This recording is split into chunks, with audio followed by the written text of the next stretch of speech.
Thank you. It's wonderful to be back. Thank you so much for inviting me, and it's a particular honor to be interviewed by Dr. Gawande, whose work is just so wonderful and profound. Oops, sorry. I'm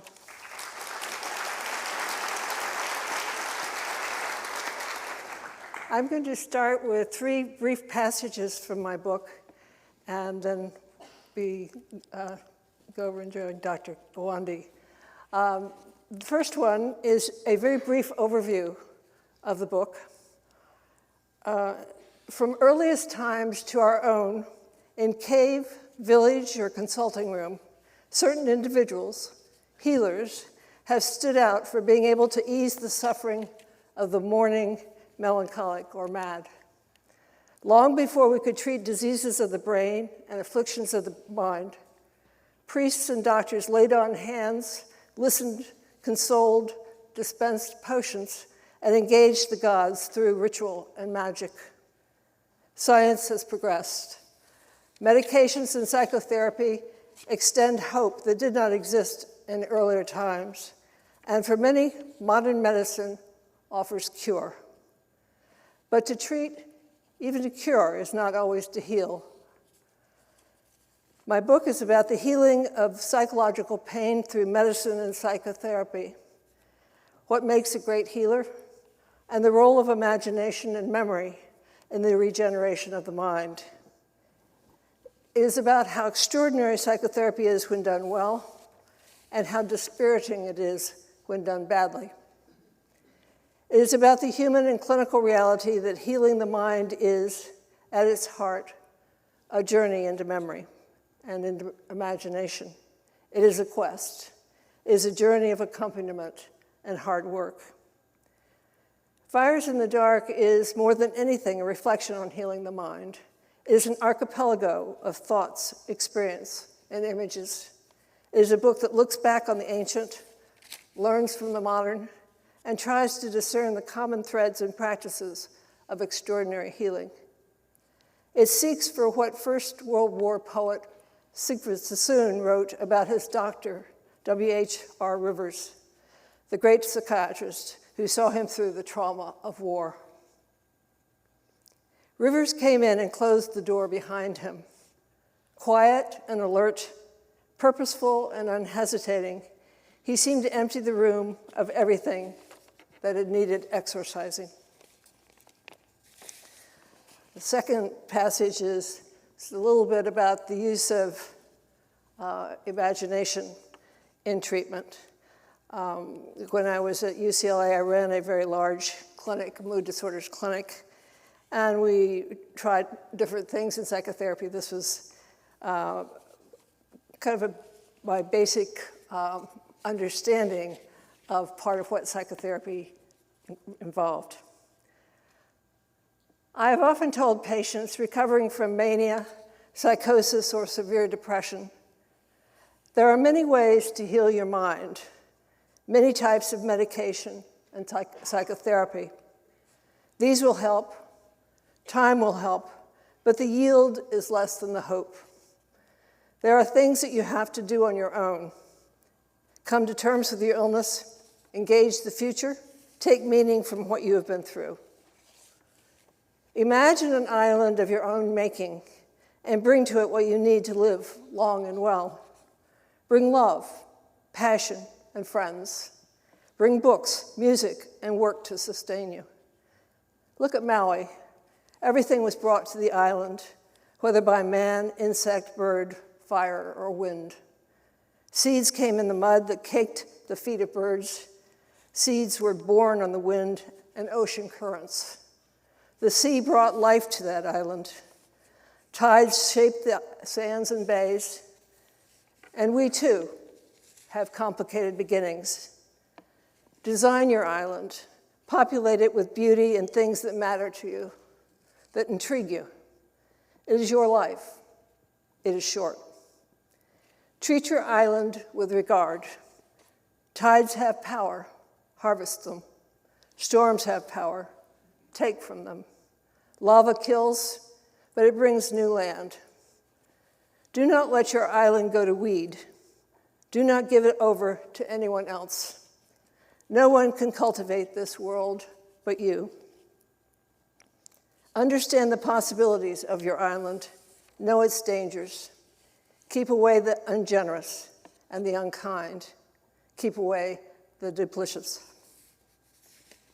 And finally, I'd just like to read a little bit from toward the end of the book about healers.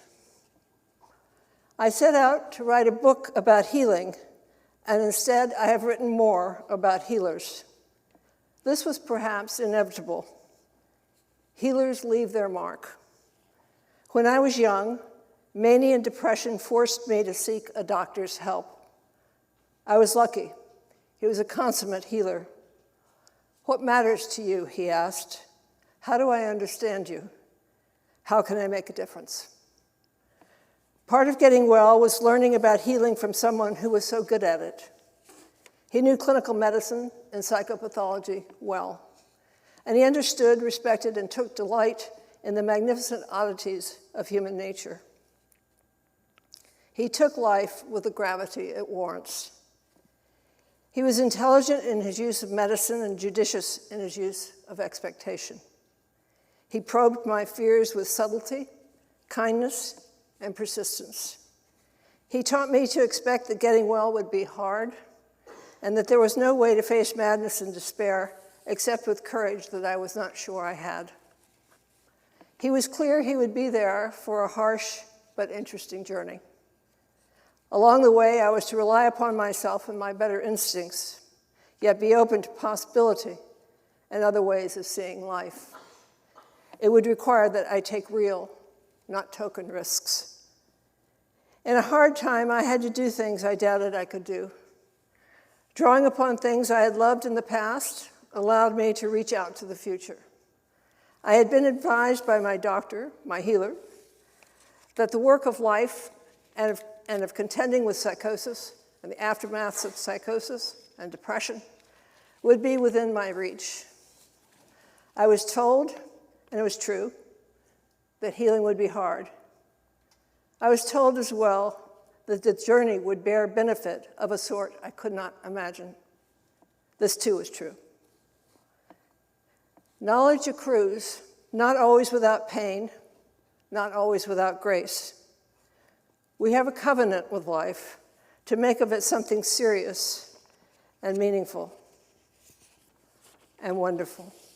There is a cost for this, and to redeem it, we look to our healers. Thank you.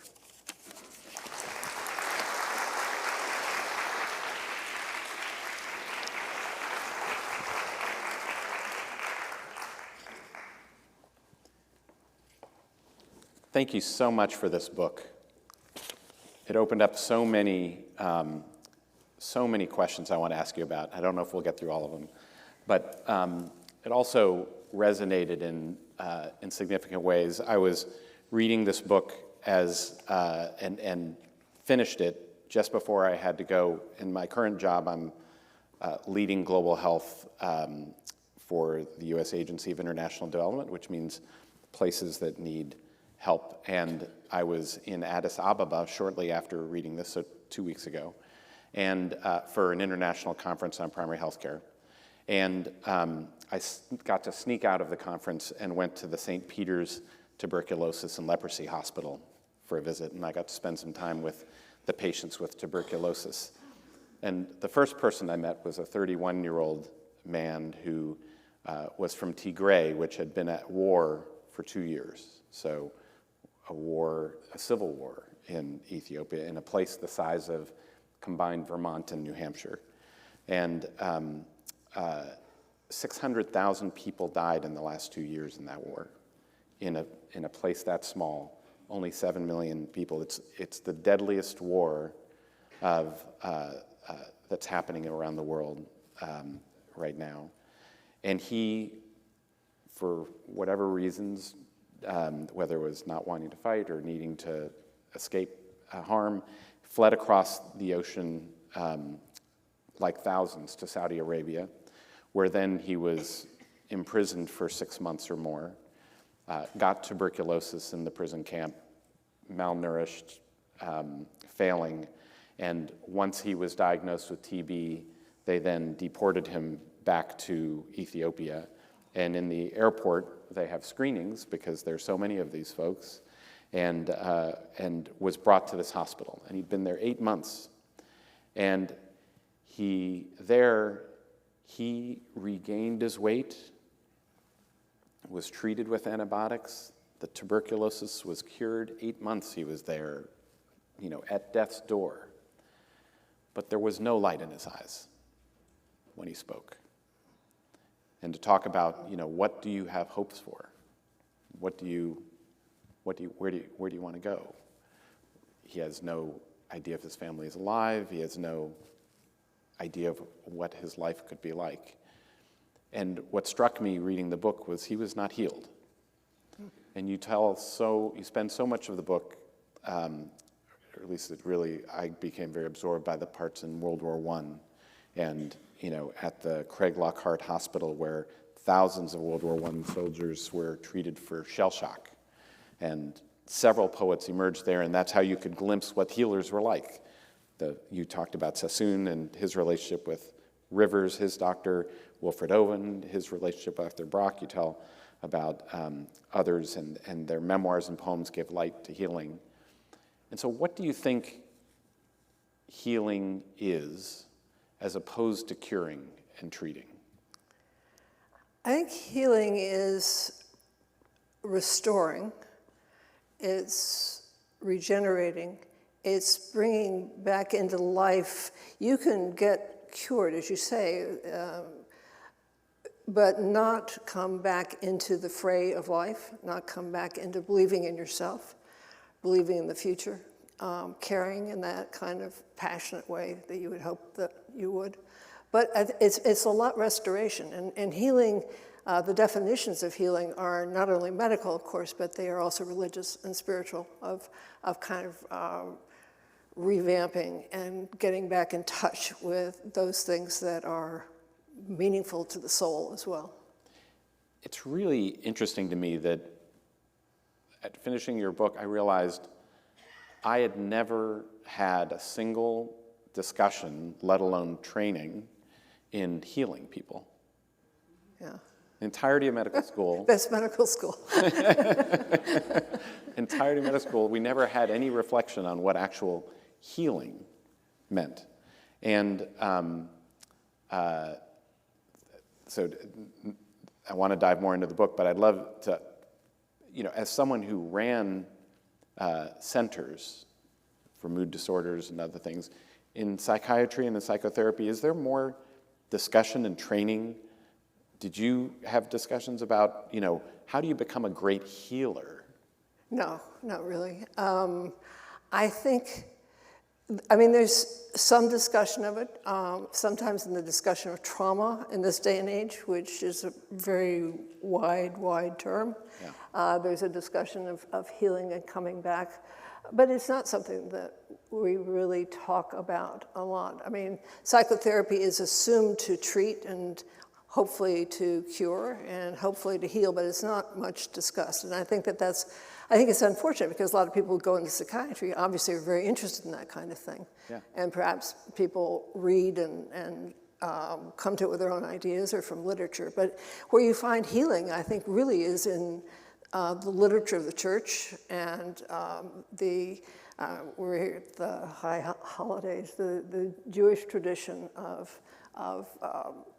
looking into your soul and seeing what's there and what, getting beyond that and healing and so forth. So I think healing is very much an important part of the tradition of the Greeks, of the Egyptians, of the Jews, of the early church, and still now in terms of, the high churches perhaps. Well, I ended up reading the book almost like the medical manual I wish I'd read. and so I picked out themes that you tell these portraits, and each one helped me glimpse something about how you heal. Like if you want to be a healer or be better at it, what would it be? So you talk about Osler, not a psychotherapist, right? He was the great eminent surgeon of the early 1900s. You describe keen observer, brilliant clinician, great teacher, but his main strength lay in the example he set to his fellows and his students. He was a quickening mind. His very presence brought healing. He had a remarkable gift of empathy. It seemed magical, like how could I attach onto that? But you had one feature you zeroed in on, and it was a description of his strength. You noted that the healer should be a refuge, and the focus of healing is the patient, not the disease. And you have to, when you focus on the patient, you have to provide a sense of security and confidence. And you use that word priest-like, right? You said they're priest-like in that they can withstand their anguish and sickness. That is part of his role and the strength he possessed and gave. Can you unpack that a little bit more? Sure. I think it's interesting that both Osler and Rivers were sons of Anglican priests. And Jung was the son of a Protestant minister. I mean, a lot of people who carved original ways in medicine and psychotherapy were people who were brought up in the tradition, the rituals of the church. I mean, the laying on of hands, the confession, and all that kind of thing. And so I think that in the case of Osler, he not only laid hands on his patients, as it were, but he did on his house staff. And he insisted that his house staff rise to a certain level of humanity. And there was no excuse for not doing that. He was very clear about that. So he brought out the best in people. And I think, like great teachers do, they bring out the best. They don't bring out the highly critical, but they bring out the best. And I think that's true in healing as well. You used a lot of terms there, confession, laying on of hands. I'm going to pull that apart a little more. In your profiles of some of the nurses, what struck me was the concept of accompaniment. Yes. Whether it was Mary Borden on the Western Front with soldiers, I think her name was Baroness de Cercles. Mm-hmm. Is that how you pronounce it? She said you quoted her writing of her own experience. You quoted her saying, "I possessed a kind of power which seemed to be able to drag men back from the jaws of death. I was a fully trained nurse in the technical sense, but this was more than technical efficiency. It was the breathing back of the life force, a kind of spiritual resuscitation." And it seemed to be embedded in the concept of accompaniment, that you are there with them through their suffering, and you have strength that you can breathe back into people. Can you try pulling that apart a little more? Absolutely, and I think that, the great Paul Farmer, of course. And I thought of Paul through this so often. Yes. Because he was a consummate healer. He was a consummate healer and someone who never gave up on people, which I think is also part of the extending of hope to patients. Not absurd hope, but meaningful hope and informed hope. And I chose from Paul Farmer his wonderful description of accompaniment, that I will be there with you for a while. And when I say a while, I don't mean a little while.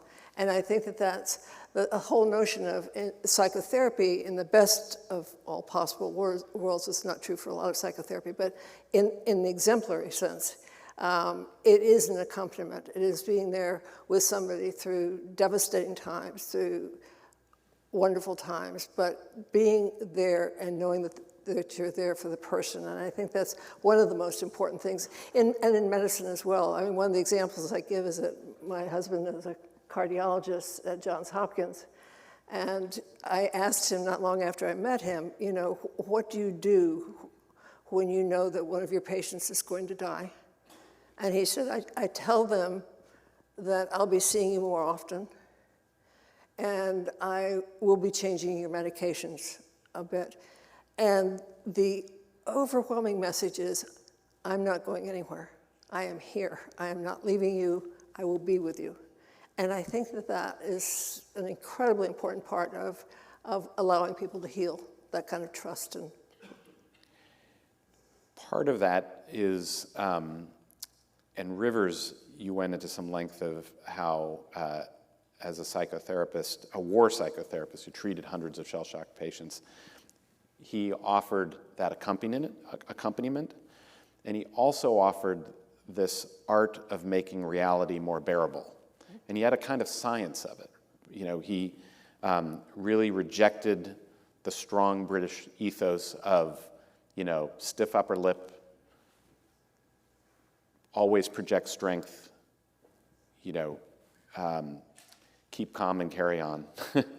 And instead, he talked about the ways in which he hated the word shell shock.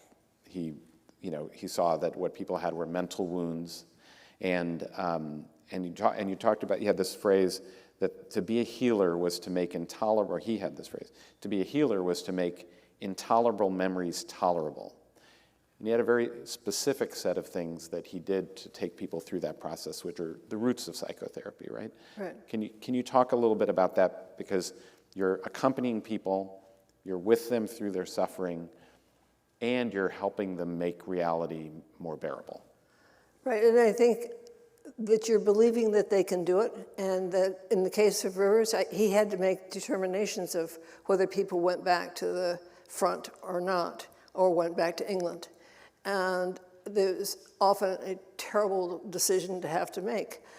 But he brought this kind of very scientific, he was a terrific scientist, terrific anthropologist, and terrific humanity. And he brought all of that to healing patients in the war. And it was actually, he loved being a doctor in the war because I think it brought out not only the compassion, but also he was tough. He was very tough. And I think he was sitting in a chair and modeling that for patients, but not making unreasonable expectations. And his patients adored him. I mean, they just thought he walked on water. And actually, the way I got into to looking at Sassoon originally and Rivers was when I was in high school. And what my English teacher saw, I'd had my first breakdown then, and my English teacher gave me a pile of books, and one of them was Sassoon's description of his relationship with Rivers. And I thought there's something about that was, even though it was a short description, that made you believe in the possibility of getting over bad things. You said Rivers wanted soldiers to think horribly. Yes, right. Say more. Right. He wanted people to, when he testified to the War Commission on shell shock after the war, he said, it's insane. We ask people who've gone through these horrendous things, who can't sleep, have nightmares at night, who've seen their best friends blown up. We ask them to imagine happy things and happy forests and going to the sea and so forth. That's never going to happen. You have to expose people to reality and what they've been through. You can't deny that. And what you can do is be with them through that. And I think that was, Rivers was, saying the obvious, which is you're not getting better if you just sit around and say happy thoughts, which was the British Army view of the world. He said, the soldier should be encouraged boldly to face in his imagination the dangers and horrors which lie before him. And then he compared it to an inoculation. They need the inoculation of a tinge of nightmare to prepare against atrocity. If imagination is active and powerful, it is probably far better to allow it to play around the trials and dangers of warfare than to carry out a prolonged system of repression. Absolutely, yes. And he was influenced by Jung and Freud had just been really before the war. And Rivers took up the cause of some of the basic psychoanalytic theories without the extremes. I mean, it was a very practical version of it. But a lot of it was that repression was not going to solve psychological problems. And he had this thing he looked for in people because many of them had PTSD, we would call it now. And he had this interesting observation about traumatic nightmares, that he said that the traumatic nightmares generally manifest as true replays of reality. and it's repetitive, and especially of particularly dangerous or traumatic events. And the content is generally true to their experience, and it plays on a reel following that grim reality, and accompanied by the terror of it all over again. You're reliving that experience. And then he looks for one early indication that he thought of people improving is that the nightmare becomes inflected by imagination. Yes. The people change in the dream, the circumstances mutate, the identities and circumstances begin to vary. Is this true? I don't know. I looked it up, and it's really not discussed a whole lot. I mean, there's a tremendously rich literature on PTSD. But what Rivers was doing was, really just seeing a very few people and generalizing from that. Yeah. I think what always hit me about Rivers was that he thought if you could turn horror into grief, that would be a really good thing, because grief was tolerable. Yeah. And you could do something about grief. There was nothing you could do about these horrible nightmares. I want to go back to your discussion about the relationship between religion, healing, and you talked about hope, the way Paul Farmer never gave up on people. Yeah. But it's a priestly kind of hope. And it was the hope, if not the belief, of Rivers that modern medicine was, again, bringing religion and medicine into that intimate relation with one another. So, and you end up talking about how also for Osler, faith was a great moving force for him. He said, faith had limits, Osler made clear. It could not knit a bone, cure a cancer, raise the dead, but God was there, worshipped or not. Hope and faith were essential forces. Hope then for what? And faith in what? Well, it's an interesting sort of thing, because I think Rivers and Osler both would, I think, not align themselves formally with religion, even though they came from a religious background. They used perhaps the wonderfully metaphorical, ritualistic side of the church to describe what they saw in their patients. And I think that hope meant, in the case of, certainly in psychotherapy, you're not doing anybody any favors if you extend hope that's not realistic. You have to be just clear-eyed. But there's a lot that you can be hopeful about. I mean, in my own field, the study of depression and bipolar illness, they're basically treatable illnesses. I mean, they're really hard to deal with, and they don't always get better, but they are treatable. So it is absolutely reasonable for a therapist to be optimistic, but to say, look, I understand that's not the way you're feeling now. I know that you're going to just say, I don't understand because I'm saying this, but this is what I believe. And it's the belief, And I remember I had a chairman of a department say to me once that, a patient may tell you to go to hell, that you have no idea what you're talking about, you don't have any empathy because you're extending hope, and then 6 months later say, thank you for that. It kept me alive. So hope is a very complicated sort of thing, and an extraordinary thing. I think, and why not extend it if it's reasonable? I mean, I think doctors who just leave and go out the door, I mean, what does it cost people to figure out some way of extending enough hope to make people, live? Yeah, it's the idea that there is hope that whatever happens, there is something worth living for still, that life is still possible, exactly. even if death may be the end, right? Right. It reminded me of something that's been labeled the Stockdale paradox, and it's the story of James Stockdale was an admiral who became, oddly enough, Ross Perot's vice presidential candidate. but in the Vietnam War, he had been imprisoned as a POW for 7 years, and as an admiral, tortured. It was a experience of enormous suffering on a regular basis. He had no certainty that he would make it out alive. And, it's 7 years of this. And he said he survived because he had faith that he would prevail. Yet he also insisted he was not an optimist. The optimists, he said, they would think, I will be out by Christmas, and then Christmas would come, and they'd die of heartbreak. They'd give up, they'd lose hope, and they'd die.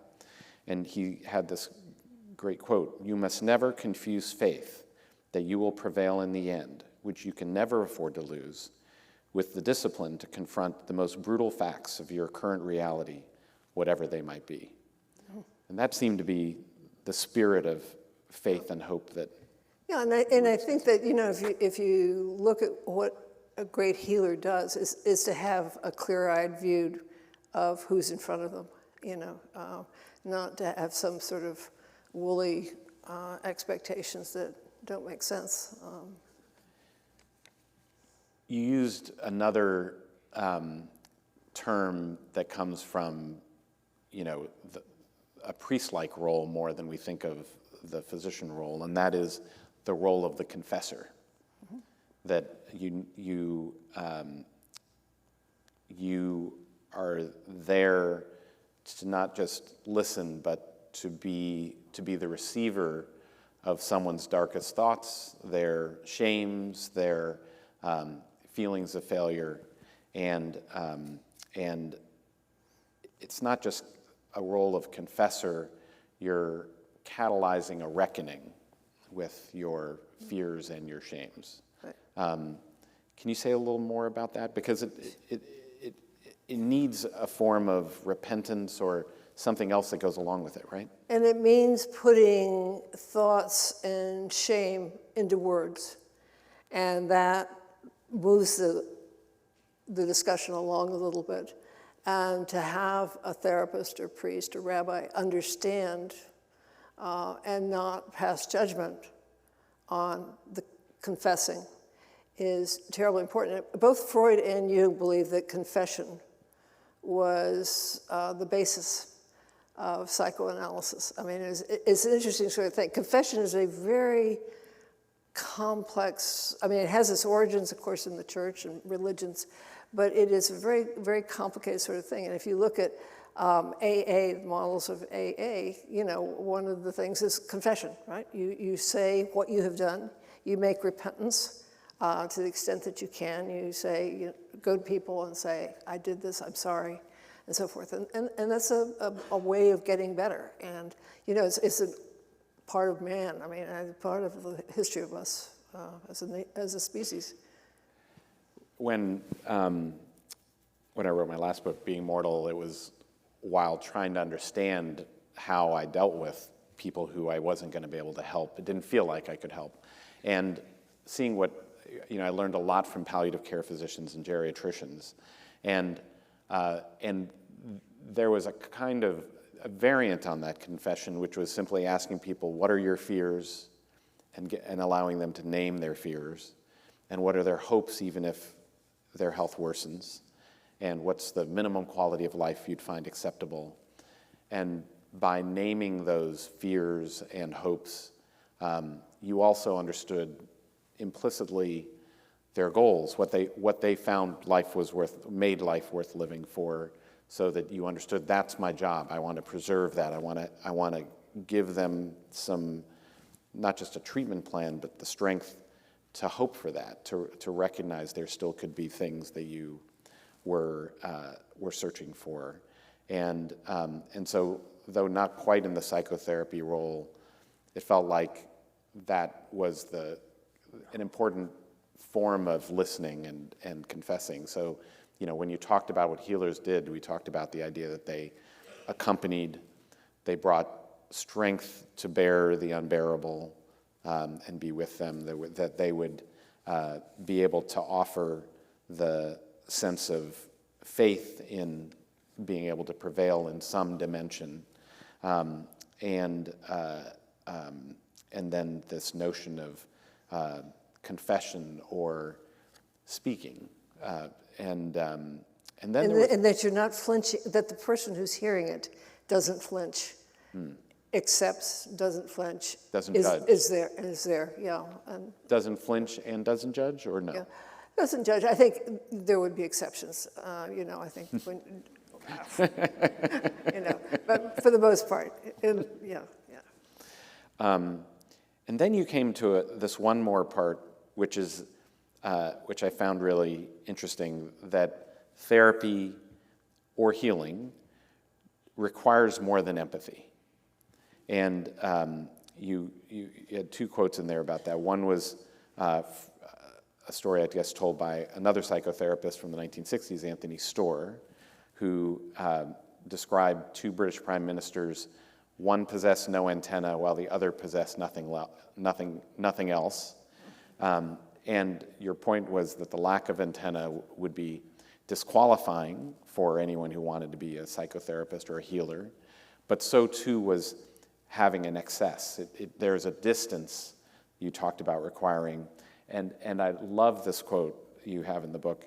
You said, like writers, doctors ought to keep a sliver of ice in their souls, but just a sliver. Yes. Can you say more about that?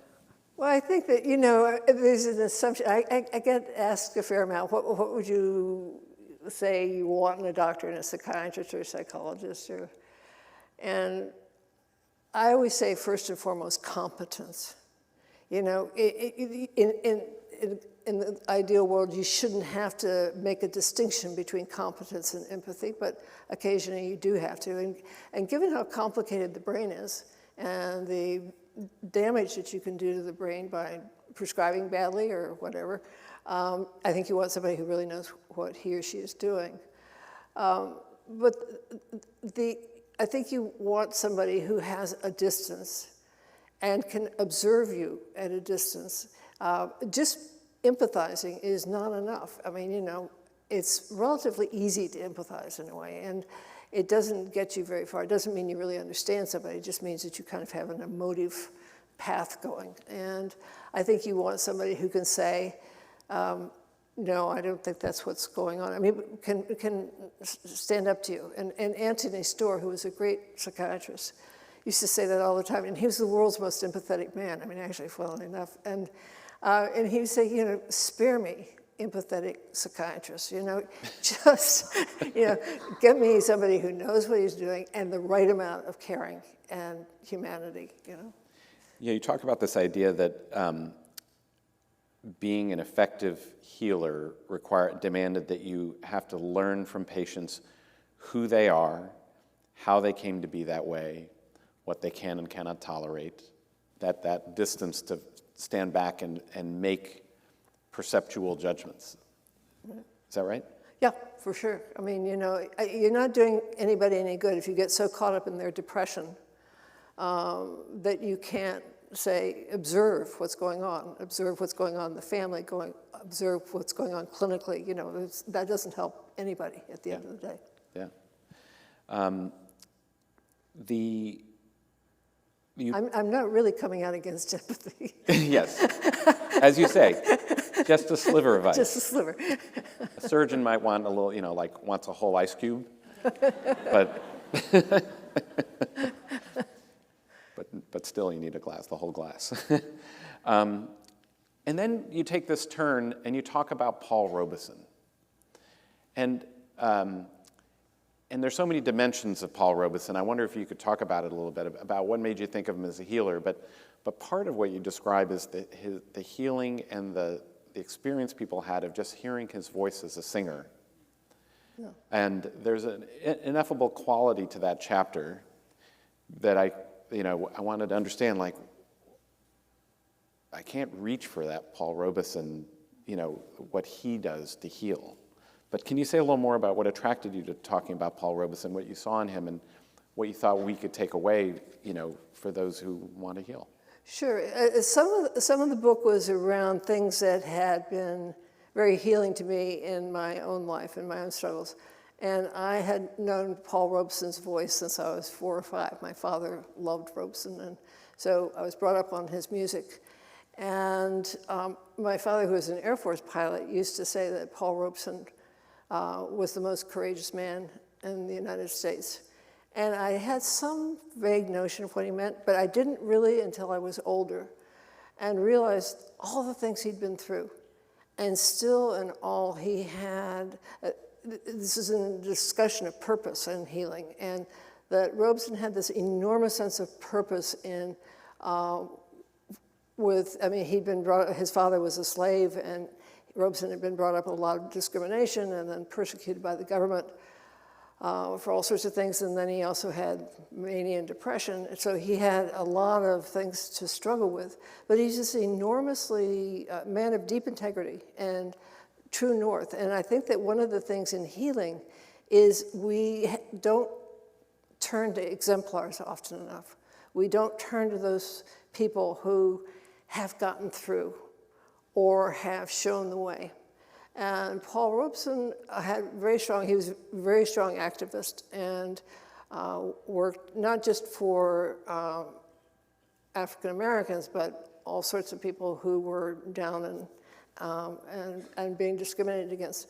And he just did it with a certain, his singing was so powerful and healing. And people used to say that about him, they would listen to him and there'd just be healing. That there was and I wanted to make it clear that healing didn't just come from doctors and, therapists. Healing comes from all sorts of things, obviously love, literature, nature, a million things. But Robeson was, I think, a great example of this immensely interesting, accomplished, brilliant man who somehow ended up giving to others, and through that purpose, healed other people. Yeah, it wasn't just individuals, right? He was healing a people first, and then really offering healing to a nation in an effort, and at a time when that may not have even, often was not something that that Black people could hope for. There was not a hopeful time, nor the nation as a whole wasn't ready to even be open to that. And I mean, the experiences you walk through about him. How do you think about the application of healing to public figures like that, and how they, we're at a particular time when it doesn't feel like there are very many who see their role as healing, and a lot of the world doesn't want to receive those who want to heal. I mean, we have a moment where what's prized is anger. Yeah. How do you make that connection, and what do you see healers? I see healers in the sense that hate and bigotry rip people apart and leave a kind of a wound that is so incredibly difficult to heal, that the things that are going to heal that are fairness and courage. And I think what you see in this country is people resisting, putting up a fight, and I think more and more and more, and the justice system putting up a fight, lots of other people not putting up any fight, but those people... Robeson put up a fight, but it was also not, there was a sense that came from a place of love. Absolutely, absolutely. And I think that's very hard to do now, because it's hard to have a forum for love per se. I think perhaps justice would be more healing than love, because I just don't see it. I mean, maybe in time, but I do think justice will heal a bit. Yeah, I think of people like Nelson Mandela, who spent so much of his life in struggle, not sure that you ever see the other side, but he never lost that sense of love in his heart, and as the offering that he provided to others. Right. And those figures are so essential. Yeah. I was fascinated that you grabbed onto someone who I don't think of in that classic way as a healer, and yet was. Yeah, and I think that, everybody from James Baldwin to, 100 people said, he gave me courage. he made it possible for me to get up in the morning. His courage became my courage, and the fact that he went through what he went through and still came out of it. The last theme that I want to mine around healing was something you said earlier about imagination aiding healing and its role in healing. Many of these people were poets. Some of the folks, I think it was Brock, encouraged turning to poetry and writing and expression. Can you say a little more about what the work of imagination is and what we know about? And I'll just say there was an interesting part about the fact that very different types of psychotherapy seem to produce similar results. And Jerome Frank, the psychotherapist, you talked about him believing that there were some general features about supporting people to master a world that they feel is beyond their control and beyond their understanding, and to generate more fear than hope. And there seems a connection to the idea that imagination is another pathway to this kind of healing. Right, I think imagination, and it's tied up also with, Viktor Frankl's great work on purpose, who survived 3 concentration camps and came out of it and spent the rest of his life developing a philosophy and a philosophy of psychotherapy that was around purpose. And I think purpose and imagination often go together, that you're trying to figure out the next ways forward. I think one of the most common things in the lives of poets and writers and artists is, that if they didn't have their painting, if they didn't have their poetry, they don't know how they would survive. I mean, it's just comes up over and over and over again. And I think the fact that A, it's a distraction, B, it's a sense of accomplishment, it's a sense of mastery over short-term pain. But it's also creating, if you're a writer, perhaps a story that gets you to the other side of the woods. So I think I think imagination is great. I actually spent quite a bit of time on it because I think that it's something we don't emphasize again. Just like we don't emphasize heroes enough, we don't emphasize, I think, imagination enough in healing. There's a whole school of at least some form of counseling in which people are encouraged to write and use that as a tool of their therapy. Is that common? Does that continue to hold water?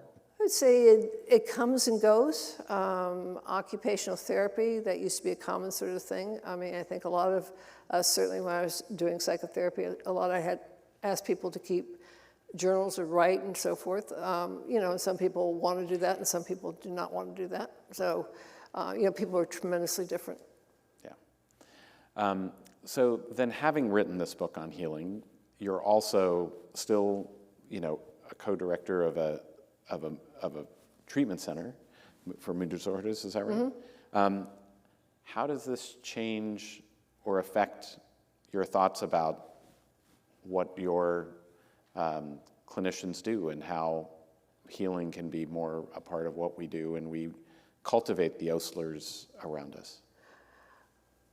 Well, it's interesting since, Johns Hopkins is a hospital that was and still is hugely affected by the Osler medical tradition. And I think people take it pretty seriously. I think it makes me look at, some of my colleagues at Hopkins are such good doctors and such good therapists that I am in awe, literally, of the fact that I don't think they're sitting around thinking about healing. I don't think they're sitting around thinking about other than the person who's in the office with them and taking care of them. But I think I perhaps respect that even more than I used to. I think I've always respected it, but I think I respect what goes into it now. But there is an art to psychotherapy. There's an art to being a physician and cultivating it. And I wonder out of this, whether you feel we can actually cultivate more healers, have it be more effective, is the constraint on, I don't think most people experience the kind of healing, in whether it was the people I saw at St. Peter's TB and Leprosy Hospital, although that place is a healing refuge. The hard part is restoring people so they can actually be out in the world instead of just in the refuge. Or the modern American medicine, I think, is a very technical, still cold experience without a lot of accompaniment, without a lot of attention to the person who's the suffering person who needs to bear it and be brought through the journey. And we all learn and have our models. I have the 2 or 3 that come to mind who I most want to be like, that I've tried to follow along the way. And yet it's still not, it doesn't feel like something we're cultivating more of. Do you feel this is something that can be cultivated in clinicians, and is it just that we snuff it out, or is this too much of a talent and a certain quality of character, personality, and self-confidence that brings? Well, I think that at some basic level, I think you can't put in what the Lord left out. And I think that that's probably true. I don't think you're going to make somebody as a cold, narcissistic jerk into somebody who is, warm and understanding. I think part of the reason I wrote the book was just I was interested in, I think always as an advocate, that you want people to know what's possible. And to me, great healing is possible. I see it, and I see it in some of my colleagues and some of the people I know, and certainly in history. And I don't want to give up on that. But if you're asking about the modern medical system, you more than anyone, I mean, this is like completely broken. It's shattered. I mean, there's no pretense of a civilized system. And if you want to know who comes right down at the bottom of the heap, it's people with mental illness. So, people don't have the time, they don't have the money, they don't have the expertise. So this is exemplary. And as I say, I mean, I covered King Arthur for a reason, because he failed, but he was a great man. And he tried, and he had something toward which he always was going, to better the world. It didn't work out. But he has stayed as an exemplar. And so I really believe that you've got to look to feed your own streams. And one of the reasons I talk about islands is, I hope people learn that they have more capacity to heal themselves, perhaps. Because if you're sitting around waiting in this day and age to get healed by the American health system, it's like, good luck with that one. I think that's the story in many ways throughout time. Like, most people don't get a healing experience, but they find it in unexpected places. And I think we all, on the one hand, we don't have that sense that you can count on it. On the other hand, I feel like almost everybody will recognize a moment of healing that they've had when reading your book, that that you know it when you've encountered a healing soul in the world. And sometimes it's simply by hearing Paul Robeson sing. Thank you enormously for this book. Thank you very much. Thank you.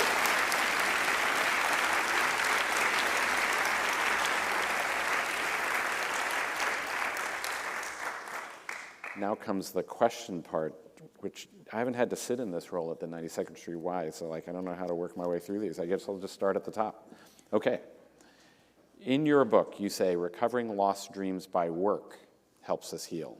For younger generations who haven't and maybe won't ever have enjoy the things older generations have, homeownership, a safe planet, a livable wage, a long-term job, how do we heal the societally motivated depression that results? Vote.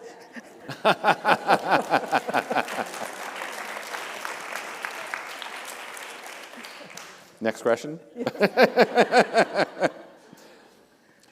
How does writing and reading make you a better doctor or clinician? I think reading always feeds your heart and soul and your ideas, and you see how people do things well and how they do things badly. I think that, you know, if you could ask for one thing for residents who are already overwhelmed by having to read things that are more professional, I would ask them to read more.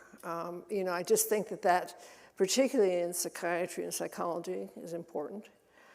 In terms of writing, I don't know. I didn't actually start writing till very late in my life, and I had written a unbelievably boring 1,400-page medical textbook, co-authored it about bipolar illness, more than anybody ever wanted to know, and Sounds then like more than you wanted to know. For sure. Fortunately, I've forgotten most of it, but I, at that point, decided I wanted to come out about my own experience, my own illness. I felt like a hypocrite, and I hoped that it might do some good. And I enjoyed the writing, and it was just flew, because partly there were no footnotes in an Unquiet Mind. There were just, you know, in medical textbooks, you gotta have like 3 footnotes for every line. There's not a single footnote, and I delighted in that. And so I like writing. I think it is a great.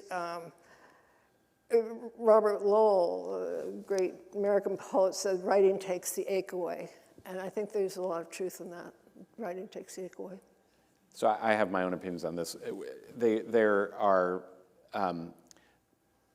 There's sometimes a movement to say all doctors should have to read and write, and it was great in medical school having 2 experiences, I think. One was we had, and it continues at Harvard and many places, where you trail a person and you're to write their experience of going through the healthcare experience. And I think the observation that comes from that, it's writing a case study, but from the perspective of the journey of the patient through the system and what they experience. And I thought that was a important way of getting in the person's shoes beyond the office visit. And, you know, reading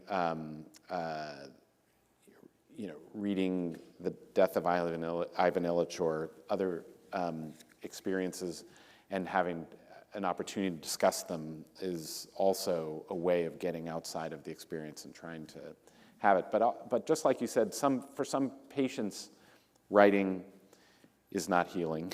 Yeah. It's not going to be their thing. I also think it's true of, you know, anybody that it doesn't necessarily turn them on or do what it does for you and me. You know, for us, it's highly generative, and for other people, for whatever reason, it doesn't connect. And do you think that's a mark against them, or do you think that's? I do think the important experience is finding some way to recognize other people's stories from their shoes. Yeah, I certainly don't think it's a mark against anybody. I think that one of the things that I'm absolutely convinced about really good psychotherapy is that people are brought to understand the things that they love and mean and can heal them. I mean, you know, that it's partly people have inside them things that are meaningful and give pleasure and delight and diversion. And I think part of psychotherapy is finding those islands of happiness, of meaningfulness, purpose. And, you know, it's not going to be reading for everybody, you know. I mean, a lot of people are dyslexic, a lot of people don't like to read. You know, it's not, I don't think it's reading or writing necessarily. It's just finding something that means a lot to you. Volunteering, I mean. Yeah. Running, Running. losing yourself in something. Yeah. Yeah. Can you talk about a case that changed the way you see the world? Yes. A young man who had been manic on several occasions. I was at UCLA, and I had asked to have a button put in my office because people got out of control at times, and I didn't have it. And he came in with a knife, and he put it to my neck, and trying to, and I was extremely fond of him. I mean, he was a terrific guy, actually, and Not that day. not that day, but having to struggle through, do I, turn this over to another therapist, particularly a 6'3" male, as opposed to figuring out ways that I could be physically safe and still deal with it, because I knew, in addition to everything else, he was going to feel absolutely horrific at the end of this. That took a long time to sort through. I mean, and I was scared to death, actually. But when he got well, he was so able to articulate what he went through that, unlike, I mean, a lot of my patients were poets and writers and artists and very articulate and so forth. He was not that, but he was able to say what he had experienced when he was doing that. And somehow he forced me to, really think about what was going on. What was Somehow he forced you to really think about that. I wonder how he did that. Subtle. Right. So did you keep him as your patient? I did, yeah. Did he say sorry? Oh, he did, yeah. He felt terrible, yeah. But You when didn't he call got the cops on him? Oh, I did call the cops on him, absolutely. He ended up in the hospital. He ended up in the emergency room, actually, to start with, in 4-point restraints, and then in the hospital, and then eventually got well. But it was a crapshoot, and I don't know that I would go through that again, actually. But at the time, I didn't know what else he was going to do, and yeah. They ask for both of us to reflect on this question, and the first case that came to mind was a woman who had used to treat a lot of thyroid cancers, among other kinds of cancers, and she had a diagnosis, had a biopsy that indicated that she had what's called anaplastic thyroid cancer. So this was I'd taken out her thyroid. It was found inside the thyroid, and what was thought to be a slow-growing cancer, as most thyroid cancers are. But one of the fastest-growing cancers that you can have is called anaplastic thyroid cancer, and it will, few people make it, it is terminal, and few people make it past a year. I'd given her the news of this cancer, and needed to talk about that we have some experimental therapies, but this is and I asked how much new information do you want to have about this at this point, and she said, well, tell me what kind of prognosis it has. And so I talked about the idea that this is not the kind of cancer people survive. We don't have treatments effective for it, and it can move very fast. And she went on the internet and looked it up and found, people saying, I've survived this. And came back furious with me that I had given her a death sentence, she said. And she went and got an opinion from another pathologist who looked at her slides and said, well, this one was completely contained in the thyroid, and although the textbook answer is that these are not survivable, this one has features that suggest that it really could be. And I felt very chastened by the pathologist's second reading, And then 3 months later was back, and she was, gone within 6 months afterwards. And it changed my sense of things because I was in a whipsaw of, oh my God, I was wrong, and another pathologist looked at this and found something, and I should be more careful about this. And I never brought her confidence back. She didn't, want to see me again, even when it recurred. And so, the main way it changed my perception was you can't win all the time. I was handling the prognosis, a really tough one, the best I could, trying to read what she was ready to handle, what she wasn't.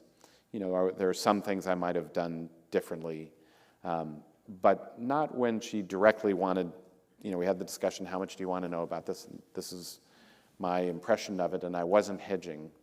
And it wasn't wrong, but I wasn't successful in being that confident support, making her feel that I would be the person she wanted to have accompany her.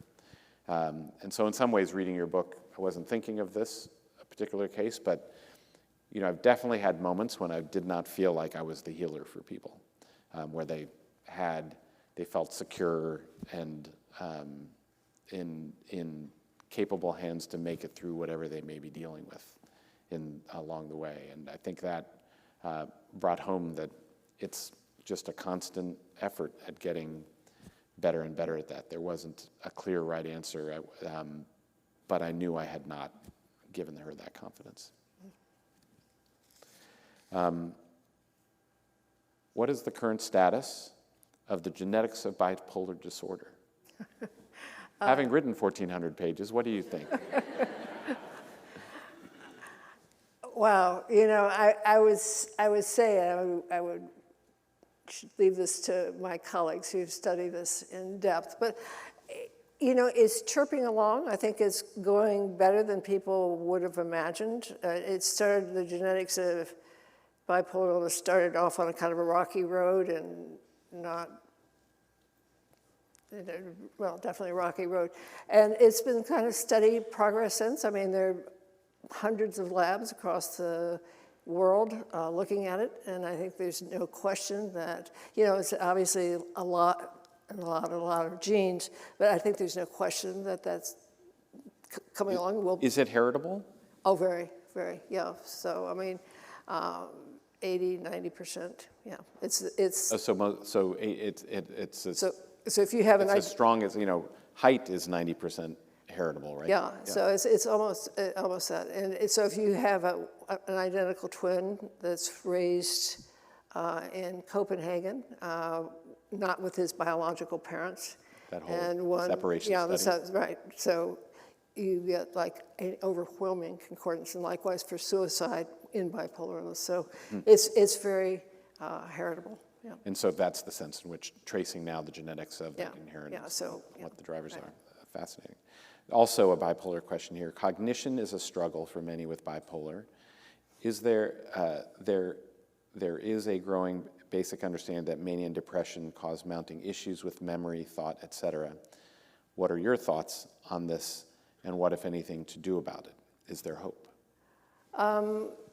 Yeah, I think that, there are a lot of studies going on now, kind of neuropsychological studies, but before the modern era, it was well established that if you have somebody at risk, a patient at risk for that, meaning that one parent or both had bipolar illness, that the, say, adolescent who's at risk has a much greater tendency to have short-term memory problems, attention problems, you name it, a lot of neuropsych problems. So the cognitive problems predate the expression of the illness itself. And attentional problems is one of the kind of overlapping confusions with ADHD, is that attentional problems are hugely important in people with bipolar illness. So, I don't know what hope there is, I think the best thing is that people are studying it now. And people, I'm interested in, I go to colleges a lot because the age of onset is in that range. And, these are kids who have to struggle not only with bipolar illness, but with a lot of cognitive problems often as well. And so I think that the fact that it's being recognized and people are trying to do something about it is a good thing. Have you had to cope with cognitive things to you don't think of that in somebody who's, putting these together all the time? Very definitely. I mean, I would say, a definite attentional problem, although writing helps for sure. Short-term memory problems, absolutely. I definitely do. I've gotten by for sure, but it's not. That to me is the hope. Yeah. Right. I think people kind of figure out ways of negotiating the world. It's funny. I mean, I've always had those problems. It's only when I started reading the literature that I realized, oops, this is really common in bipolar illness. Spatial problems, spatial recognition problems, hugely. Yeah. You really wouldn't want me operating. Let's put it that way. You really, really wouldn't. How do you, as a lived experience, in your lived experience as an academic researcher, balance your lived experience and research identities? You're writing about your lived experience, and you have a professional life that is less, that part is supposed to be more detached, right? Just from a fellow peer trying to navigate the research world. Well, I think it's a couple things. One, when I was running a clinic and had a lot of clinical responsibility and lots of patients, I always told the people I practiced with that, if you see anything that's off or so forth, it would be great if you told me, but you don't have to tell me. You can go straight to the chairman of the department who knows about this, and you can go straight to my psychiatrist, So I feel like if you have a kind of illness that puts you at risk for, in the case of mania, really bad judgment, that you have an obligation ethically and professionally and legally to do that. When I was writing this textbook, I told the person I was writing it with that I did, so in case that there was any question of bias or whatever. Now, my brother was kind enough to say, well, what about his bias by not having it? Which I appreciated. But I think you have to be kind of upfront, and if I've told an awful lot of residents that if you can't be objective with patients, if you're getting really upset with patients because you've got the same illness, you just can't see patients. It's not, you're not in the room to cure your own illness. You're in the room to take care of somebody else. And I think that's, in research, you got more of a protection, but I think probably generally somebody else should know. Yeah. Similarly, you're also not in the room to be the researcher. You're not in the room to be the writer. You're in the room to be a doctor or a healer. Yeah. We've got a couple minutes left, so I can do these. With current rates of physician depression / mental illness, National Physician Suicide Awareness Day this week, is there something we are doing wrong in hospitals or could improve to address what is becoming an epidemic of mental illness among residents and physicians?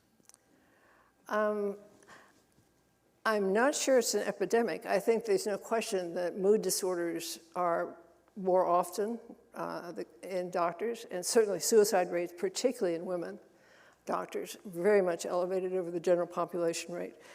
But that's been true for as long as it's been studied. I think the jury's out on what's happening with current rates of mental illness. There's obviously an ascertainment in the sense that people are more aware of it now. People feel freer, which is a good thing, to go to their department and say, I've got this. So I don't really know that there's an epidemic. It's deeply concerning. I mean, it's just the number of suicides is deeply concerning, obviously, and the suffering that people go through. I think you want to make it very easy for people to get treated. And one of the things we tell people at Hopkins, the medical students is, look, a lot of you are going to get depressed.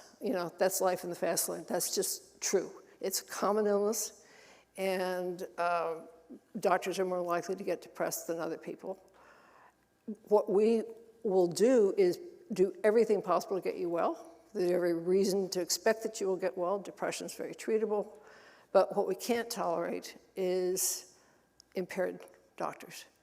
And so you want to make the gradient so that the reward is for getting treatment rather than for keeping quiet and using drugs and alcohol or whatever. Yeah, I think it's not very well known that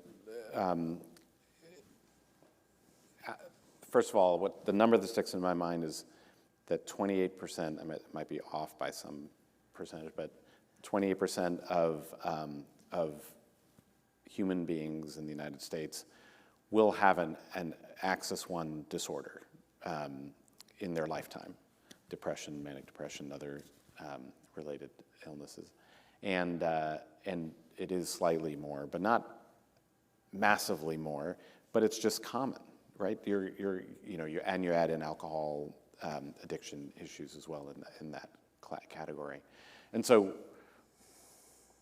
it is an extremely normal experience, and therefore we have our professional pathways for managing.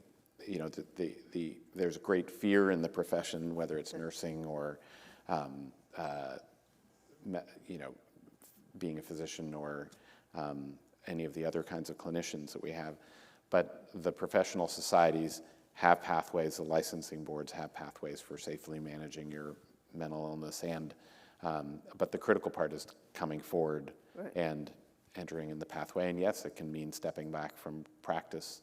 You can't be impaired, but it's also, we return people to practice, and that's extremely common and confidential. Yeah, and Massachusetts has a great substance abuse, because they basically take your license away and say, you get well, and then you get tested all the time. But it's a very effective program, and I think there's no reason not to be human about all this, and we've got treatments. It